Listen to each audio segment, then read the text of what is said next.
Bharatiya Janata party ने ऊना विधानसभा क्षेत्र में चलो गांव की ओर अभियान का सोमवार को विधिवत शुभारंभ किया। ऊना जिला के भाजपा कार्यालय दीप कमल में आयोजित किए गए समारोह के दौरान भाजपा के पूर्व प्रदेश अध्यक्ष और वर्तमान में ऊना सदर विधायक सतपाल सिंह सत्ती मुख्य अतिथि के रूप में कार्यक्रम में पहुंचे। भाजपा द्वारा शुरू किए गए इस अभियान के प्रथम चरण में हर बूथ से 2 कार्यकर्ताओं को बुलाया गया। इस दौरान एक तरफ जहां पार्टी के आगामी कार्यक्रमों और गतिविधियों को लेकर चर्चा हुई, वहीं ग्रामीण स्तर पर पार्टी को मजबूत बनाने के लिए कई मुद्दों पर विचार मंथन भी किया गया।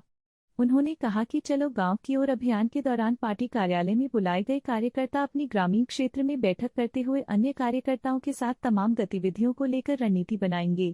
भारतीय जनता पार्टी ने ऊना विधानसभा क्षेत्र में चलो गांव की ओर अभियान का सोमवार को विधिवत शुभारंभ किया। ऊना जिला के भाजपा कार्यालय दीप कमल में आयोजित किए गए समारोह के दौरान भाजपा के पूर्व प्रदेश अध्यक्ष और वर्तमान में ऊना सदर विधायक सतपाल सिंह सत्ती मुख्य अतिथि के रूप में कार्यक्रम में पहुंचे। भाजपा द्वारा शुरू किए गए इस अभियान के प्रथम चरण में हर बूथ से 2 कार्यकर्ताओं को बुलाया गया। इस दौरान एक तरफ जहां पार्टी के आगामी कार्यक्रमों और गतिविधियों को लेकर चर्चा हुई, वहीं ग्रामीण स्तर पर पार्टी को मजबूत बनाने के लिए कई मुद्दों पर विचार मंथन भी किया गया। उन्होंने कहा कि चलो गांव की ओर अभियान के दौरान पार्टी कार्यालय में बुलाए गए कार्यकर्ता अपनी ग्रामीण क्षेत्र में बैठक करते हुए अन्य कार्यकर्ताओं के साथ तमाम गतिविधियों को लेकर रणनीति बनाएंगे। शिमला में भूख हड़ताल पर बैठे अभ्यर्थियों ने बताया कि क्रमिक अनशन के बाद आज से सरकार के खिलाफ भूख हड़ताल की जा रही है। सरकार ने भर्ती परीक्षाओं के परिणाम घोषित करने के लिए कमेटी बनाई है, जो परिणाम और ज्यादा लटकाने के लिए बनी है, जबकि कमेटी चाहे तो सप्ताह में ही अपना निर्णय ले सकती है, लेकिन सरकार बेरोजगारों के दर्द को समझ नहीं रही है। आज से आप लोग अब क्रमिक अनशन के बाद भूख हड़ताल की तरफ आगे बढ़ रहे हैं। क्या लग रहा है सरकार की तरफ से अभी कोई बातचीत हुई? 3-4 दिन आपको हो गए हैं यहाँ पर शिमला में, कोई बातचीत हुई, कोई आया?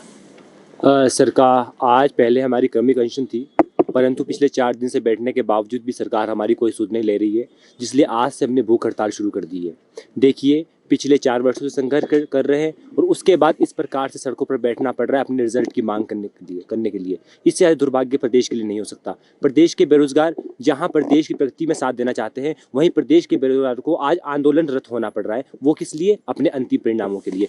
जहाँ राहुल गांधी जी पूरे भारत में न्याय यात्रा कर रहे हैं और जहां हिमाचल प्रदेश में कांग्रेस सरकार है वहां युवाओं को न्याय नहीं मिल रहा है, तो किस बात की न्याय यात्रा कर रहे हैं? जहां प्रदेश में कांग्रेस सरकार है उनकी, वहां तो उन्हें युवाओं से फीडबैक लेना चाहिए कि क्या आपको न्याय मिल रहा है। ये किस बात की न्याय यात्रा है? और प्रदेश के मुख्यमंत्री जी कल भी यहाँ से 2 बार गए, उन्होंने एक भी बार हमसे बात करने की कोशिश नहीं की। आप लोग इतने दूर से आए, हम भी प्रदेश के लोग हैं, हमारे मुखिया है वो, हम हमारे मुख्यमंत्री है, लेकिन उन्होंने अपने बच्चों से 2 मिनट भी बात करनी जरूरी नहीं समझी। इससे ज़्यादा दुर्भाग्य क्या हो सकता है?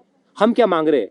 हम उनसे भीख नहीं मांग रहे हैं, अपना हक मांग रहे हैं। और जिसके लिए हमने कड़ी मेहनत की है, 4-4 वर्षों से टेस्ट की तैयारी की, उसके बाद हमने पेपर क्लियर किए, अब रिजल्ट मांग रहे हैं तो मुख्यमंत्री जी सुध भी नहीं रहे हैं। आज हमारा एक अभ्यर्थी जो कांगड़ा से थे वो बीमार हो गए, उनको आईजीएमसी रेफर करना पड़ रहा है। यहाँ पे इतनी ठंड में हमारी बहनें बैठी हुई रात भर यहीं काट रहे हैं, न पैसों की बहुत ज़्यादा दिक्कत हो रही है, क्योंकि गरीब परिवारों से बेरोजगार है, कहाँ से करेंगे? परंतु उसके बाद भी सरकार हमारी नहीं सुन रही है, तो हम कौन सा रास्ता अपनाएं? भूख हड़ताल के अलावा कोई रास्ता नहीं बचता है अब हमारे पास। हड़ताल पर रहेंगे। अब क्या लग रहा है सरकार क्यों गंभीर नहीं है, क्यों लटकाया? देखिए, सरकार ने तो पहले तो कहा था कि पहले सर्वोच्च न्यायालय में मामला था, सर्वोच्च न्यायालय से हमारे हक में फैसला आया। उसके बाद हाई कोर्ट ने 2 बार कहा कि जजमेंट को इम्प्लीमेंट किया जाए, परंतु उसके बाद 11 सार्वजनिक मंचों से मुख्यमंत्री जी ने घोषणा की कि आपका रिजल्ट को हम जल्द घोषित करने वाले हैं। परंतु उसके बावजूद अब सब कमेटी बनाना, ये तो मूर्ख बनाने वाला काम है।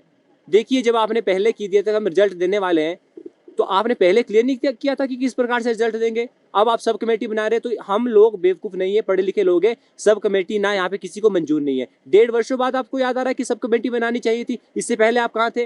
विजिलेंस की जांच में आप रिजल्टों को रोक रहे हैं, जबकि लॉ डिपार्टमेंट ने ओपिनियन दिया है कि आप क्या बोलते हैं, इन परिणामों को जल्द से जल्द निकाले, जो सीटें होल्ड करनी उनको होल्ड रखे, जो दोषी है। परंतु उसके बावजूद इस प्रकार से मुझे सड़कों पर बैठना पड़ रहा है। जो मेन दोषी थे वो आज जेल से बाहर आ चुके हैं, उनके बच्चे मौज कर रहे हैं, वो लोग भी मौज कर रहे हैं, लेकिन दोषी कौन है? दोषी वो लोग हैं जिन्होंने मेहनत से टेस्ट क्लियर किए थे। नाम बता देना। मेरा नाम सौरभ शर्मा है और मैं डिस्ट्रिक्ट सिरमौर से हूँ। इन्होंने सर पहले भी आप भी बैठे हैं, आपका कौन सा परिणाम लटका है? क्या लग रहा है क्यों सरकार गंभीर नहीं है, आपको आंदोलन की राह अपनानी पड़ रही है? सर मेरा कोड 980 है और आंदोलन तो सर 3-4 दिन से देखो, आप खुद ही देख रहे हैं क्या हो रहा है यहाँ पे। तो इस आंदोलन का मतलब तब बनता है अगर सर आए और हमसे बात करें, और पर इस बार हमें आश्वासन नहीं चाहिए, हमें इस बार जो है ऑफिशियल चाहिए, उनका बयान जो भी है लिखा हुआ चाहिए हमें। और हमारे बच्चे देखो यहाँ इतने बीमार पड़ रहे हैं, हॉस्पिटल तक जाना पड़ रहा है हमें, भूखे प्यासे बैठे हैं, कोई हमारे लिए कोई सोर्स ही नहीं है सर। और हमारी तो सर एज भी हो रही है, 980 वालों कोर्ट की तो एज हो रही है, कब हमारा रिजल्ट आएगा? डेढ़ साल बाद इनकी सब कमेटी बन रही है, कमेटी लगी हुई है, इतनी कमेटियां बनाई हैं, उनका तो अभी तक कोई रिजल्ट नहीं आ रहा। कुछ सामने 1.5 साल इन्होंने ये लगा दिया, 1.5 साल अब सब कमेटी लगा देगी, कब हम जॉब पे लगेंगे, कब हम अपनी सेवाएं देंगे? मतलब हमारी तो सर हम बहुत एजड हो रहे हैं, 40-45 के हो चुके हैं हम लोग भी, कहाँ जाएं हम, किसके आगे जाके फरियाद करें? तो सर को इस चीज़ को समझना चाहिए कि हम लोग जो है अब इतना इंतज़ार नहीं कर सकते सर। हमने मेहनत की है, हमने कोई इनसे भीख नहीं मांग रहे हैं, अपना हक मांग रहे हैं। और यहाँ पे बच्चे जो है इतनी ठंड में आ रहे हैं, हम सब यहाँ पे अपनी हक के लिए लड़ रहे हैं, तो सर को इतना देखना चाहिए। यहाँ से आते हैं और चले जाते हैं देखकर, उन्हें क्या इतना पता नहीं चलता कि 2 मिनट भी यहाँ बैठ के हमारे साथ बात कर लें, कुछ तो सॉल्यूशन निकालें। कांग्रेस सरकार ने इतने वादे किए, कहाँ से एक वादा पूरा नहीं हमें नज़र दिख रहा है। अब हमें आज यहाँ इस स्थिति में आना पड़ रहा है, इस स्थिति में आ चुके हैं कि हम ना तो आगे के रहे हैं ना पीछे के रहे हैं, ना तो कोई न्यू रिक्रूटमेंट्स आ रही हैं, पिछली हैं वो निकाल नहीं रहे हैं। जॉब देने के वादे इन्होंने किए, हर एक चीज़ इन्होंने हमें लालसा दी, हम लोगों ने इनका साथ भरपूर दिया, और आज हमें क्या मिल रहा है? हम खाली के खाली है, फ्रस्ट्रेट हैं सर हम लोग। बाहरी तौर पे हम बिल्कुल ठीक दिख रहे हैं, पर अंदर से हम बिल्कुल भी ठीक नहीं है, टूट चुके हैं सर। अब क्या सर ये चाहते हैं कि यहाँ पे कोई कुछ ऐसी हादसा हो जाए तब इनकी आंखें खुलेंगी, तो सर उसका कोई फ़ायदा नहीं है। हमें तो कोई खुशी भी नहीं रही है कि हमने कोई टेस्ट क्वालिफाई किया और हम लोग जॉब लगने वाले हैं। घर से हम लड़ झगड़ के आ रहे हैं सर, पैसे उधार भी हम अपने दोस्तों से ले रहे हैं ताकि हम अपने हक के लिए लड़ सकें। घर वाले तो हमें अलाउ भी नहीं कर रहे हैं, ना तो आने के लिए अलाउ कर रहे हैं, ना ही बोलते हैं जहाँ गए आप वहीं रहो भाई, आपको आने की ज़रूरत नहीं है। सर कितना मतलब लेडीज़ के लिए तो इतना मुश्किल है सर, मरते ही नहीं हम लोग और सब कुछ होता है हमारे साथ। तो सर प्लीज़ हमारी इस बात को सुने सीएम सर, प्लीज़ कि हमारे बारे में सोचें। अब बहुत हो गया है, अब बहुत आश्वासन सुन लिया हमने, अब आश्वासन से कुछ नहीं होगा। हमें ऑन द स्पॉट रिजल्ट चाहिए, अब हमारे पेंडिंग रिजल्ट्स चाहिए हमें, चाहे वो हमारे जितने हम कोर्स यहाँ पे आए हुए हैं, हमें उन सब के रिजल्ट्स चाहिए। अब आश्वासन नहीं चाहिए हमें, बस मुझे यही कहना है। Thank you. विक्रमादित्य जी हमसे बात करने आए कि एक सब कमेटी का हमने गठन कर दिया है। ये बताएं सर, पहले भी इन्होंने कितनी कमेटियां बनाई और कितनी उनकी रिपोर्ट्स है वो धरातल पर आई हैं? वो शानन कमेटी आप ले लीजिए, 1500 वाली इन्होंने एक कमेटी बनाई थी, बता दीजिए उसकी रिपोर्ट कहाँ है, कहाँ उसको इम्प्लीमेंट किया गया है? ये कमेटियां सर बनती हैं, उनका कोई आउटकम नहीं निकलता है।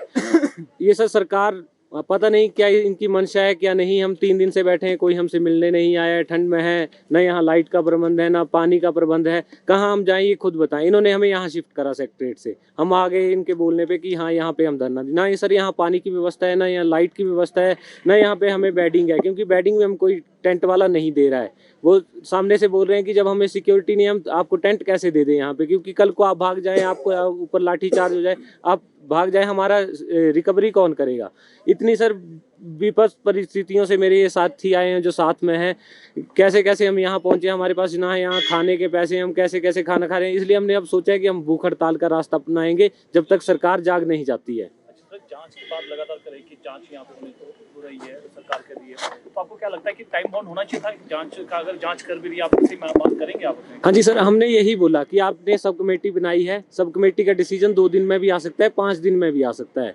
इस तरह से नहीं है कि आप कमेटी का 1.5 साल में डिसीजन दें। अब हम एक टाइम बाउंड दे दें, तब तक हम यहाँ बैठे हैं, जिस दिन हमारी नोटिफिकेशन आएगी हम यहाँ से उठ के चले जाएं। हमें शौक नहीं है सर, सारे युवाएं पढ़ने वाले हैं। पिछले 1.5 साल से इनका सर HPSSC बंद है, जो इन्होंने कमीशन था उसको एकदम से बंद कर दिया, एक तरह नायक बन के वो पूरा बंद कर दिया। अब उसका सर कोई नामो निशान, रिजल्ट कहाँ से आएगा हमें पता नहीं। कभी ये बोलते हैं कि शिमला निकालेगा, 10 बार इन्होंने सार्वजनिक मंचों से घोषणा कर दी कि मैं रिजल्ट दूंगा। अगर इन्होंने सब कमेटी बनानी थी तो ये पहले डिसाइड कर देते कि हमने सब कमेटी का ही गठन करना है, तो ये सार्वजनिक मंचों से क्यों घोषणा कर रहे थे कि हाँ हम रिजल्ट निकालेंगे? तो ये तो सर जनता को ठगने वाली बात है कि अभी लोकसभा इलेक्शन आ रहे हैं तो हम जो है एक तरह से इनको रिजल्ट के लिए लोगों को बता दें कि हमने ये कर दिया वो कर दिया। 20,000 नौकरियां बताएं कितनी रिक्रूटमेंट्स हुई हैं। अभी पर बजट सेशन चलेगा, उसमें ये दें ब्यौरा कि उन्होंने कितनी पिछले 1 साल में रिक्रूटमेंट करी हैं, चाहे वो हमीरपुर के थ्रू हो, वो चाहे वो शिमला के थ्रू हो। मेरे ख्याल से नहीं है सर कि 300 से ऊपर इन्होंने रिक्रूटमेंट करी होंगी। और ये खुद इनकी अगर प्रियंका गांधी का आप जब इन्होंने रैली करी थी यहाँ, इनका बयान सुनिएगा, आपको मिल जाएगा सोशल मीडिया कि हम 1 लाख सरकारी नौकरियां देंगे। आज तो सुक्खू जी मुकर रहे हैं कि हमने ऐसा बोला ही नहीं। हम उसकी आपको कॉपी भी दे देंगे कि कहाँ पे इन्होंने भी ये सार्वजनिक मंच से इनकी जो मेन लीडर हैं प्रियंका गांधी जी, उन्होंने घोषणा करी थी कि हम 1 लाख सरकारी नौकरियां देंगे। वो कहाँ है सरकारी नौकरियां, हम पूछना चाहेंगे सुक्खू जी से। ये तो बोल रहे हैं कि हमने 5 साल के लिए बोला था, लेकिन प्रियंका गांधी ने 1 साल के लिए बोला है, उसकी रिकॉर्डिंग भी हमारे पास पड़ी हुई है। तो ये बताएं कहाँ पे वो नौकरियां हैं। वही रही राहुल गांधी जी की बात, युवाओं के लिए वो पता नहीं क्या कर रहे हैं क्या नहीं, खुद की तो यात्रा निकाल रहे हैं नॉर्थ ईस्ट से लेकर गुजरात तक। हमें न्याय कौन दिलाएगा ये बताएं।